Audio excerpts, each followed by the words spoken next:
state income tax. If you didn't watch my last video, the federal income tax, we're going to bring some of the numbers from it over to this one. So if you're lost by the time we get done with this one, just go back and watch federal. Like I stated in the last video, I am not a fan of income taxes.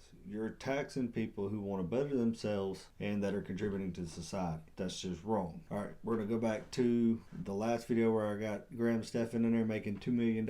Just an update on that. He released a video shortly after that stating that his income should be close to $5 million for 2020. That's even with everything going on. He's still projected to make that much money, which is awesome. Proud of him, happy. Hey, it takes a lot of work to do that. But we're going to stick with the $2 million that I did last time because some of the numbers already run. And he lives in California. So on his state income taxes, he's taxed all the way up to 13.3%. You'll see right here the tax bracket for California. I'm just going to go over the single because it's the one we're going to be talking about today. But you can pause the video. You can look at the other ones, which is married filing jointly. For the purpose of Graham Stephan in this video, we're going to stick with the single tax bracket. As you can see, it goes from 1% all the way up 13.3%.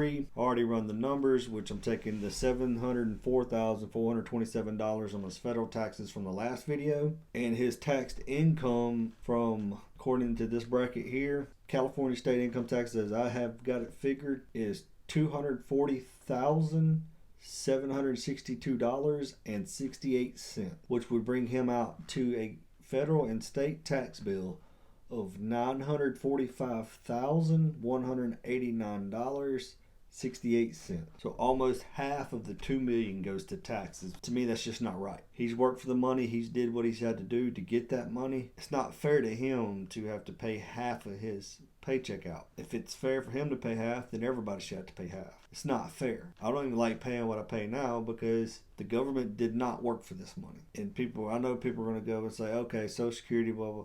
We hadn't even got to the Social Security part or the Medicaid part. This is just the state taxes and federal taxes that I've went over so far. The Social Security tax is a completely different tax. So there's still more on top of this that we got to go over. Also, don't forget to smash the like button.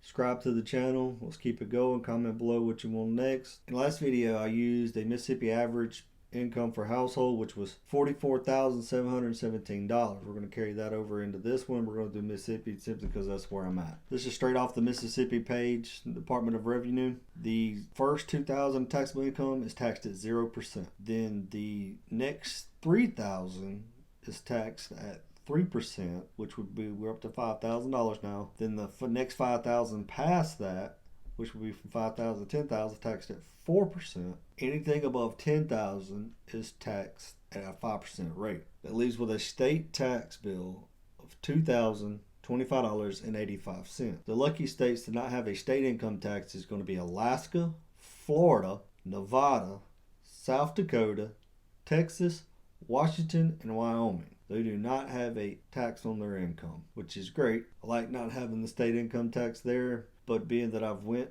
to Florida and vacationed there, I can tell you their sales tax is a lot higher than what it is where I'm at, which is how they're going to make up for the no income tax. If you look to my right, you're going to see a subscribe button. Please hit it. Like the video. Comment down below so we can keep this going. What you want to know next. What you think about the video. If you look to my right, you're going to see the video that YouTube thinks you want to see next. So click it. Thank you. Have a nice day.